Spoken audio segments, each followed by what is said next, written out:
Hey, what's up, everybody? My name's Thomas. I am so happy that you're here with us today. If it's your first time here, welcome. We are excited that you're hanging out with us. So before we get started, I want to ask you a question. Have you ever had to do something alone, but you wish that you had somebody there with you for support? See, the fact is, there's just some things in life that are better done together. You know what I mean, right? There's something about having even just one other person by your side that makes us feel better in moments like those. But can we all just be a little honest here for a minute? Like, for most of us, showing up to church is that thing. Coming here every week, walking into a room of other people that you might not know very well, learning about God, asking questions, hoping to figure these out, and trying to be comfortable with other people who are also hoping to figure things out too. All of that stuff isn't easy to do on your own all the time. In fact, most of the whole faith thing isn't very easy to do by ourselves at all. So here's the good news. You don't have to, right? We created small groups to be a place here at church for you to come in, to get connected, to be yourself, and to find a bunch of people who can support you along the way. They're here so that none of us has to do this church thing or faith thing by ourselves. But while some of us have had experiences in groups, a lot of us have not yet.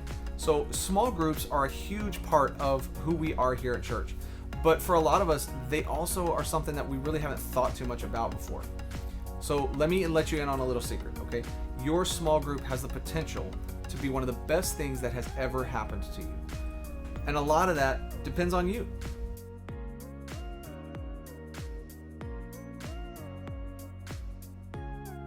Now, you might be surprised to discover that the writers of the Bible had a lot to say about small groups. Sure, churches weren't meeting back then the way that they do now, right? There weren't the big buildings or the live stream youth group services or the summer camps. But what there was a bunch of people who were dedicated to meeting together. People who believed in and followed Jesus. People who didn't want to do faith on their own. In the book of Hebrews, the Bible says this: "Let us think of ways to motivate each other to acts of love and good works. And let's not neglect our meeting together, as some people do, but encourage one another, especially now that the day of his return is drawing near." Hebrews 10, 24 and 25. Now, the writer of that verse wanted people to do church differently. Church has more to do with people than a building. Church is not about showing up to get closer to God. It's about showing up to get closer to each other. It's about people encouraging each other, cheering each other on, and lifting each other up as we grow in our faith. It's about community. And honestly, isn't that kind of what we all want? I mean, I think we all want that friend group that motivates us towards good. One that encourages each other and loves each other and hangs out on a regular basis. We want people to listen when we struggle. We want somebody there to fight for us when we're down, to help us see a different perspective, and to help us to care about us no matter what. Now, the good news is small groups can be exactly that. That can be the very thing that the writer of Hebrews was talking about here. But to get there, you and I have to be willing to do some work.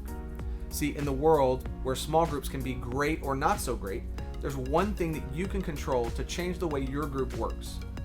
You, right? The person who makes the biggest difference in the way your small group feels is you. The decisions that you make within your group can make it or break it. The attitude you have going into it can make it better or worse.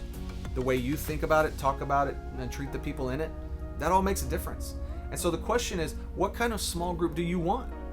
If we're looking to find community like the writer of Hebrews was talking about, then we have to be willing to let it start with us. See, you get out of small group what you put into small group. Now, part of this whole church thing is about motivating and encouraging the people we meet with while we're here. It's about sharing our stories and our questions and our doubts so that other people feel safe to do the same thing. It's about being honest about what's going on in our lives so that we can support and encourage each other. So if you want to be a part of a small group that does all of that and more, then you'll get there by doing it too. So if we want to have the best small group experience possible, we've got to start putting more into our small groups. How can we make sure that we're doing our part to put in the most possible effort? Well, I think it starts with three things. Number one is showing up. Man, commit to giving it a chance and being open to what could happen. Even if your only goal in small group at first is just to show up a few weeks in a row, man, keep doing it, keep going.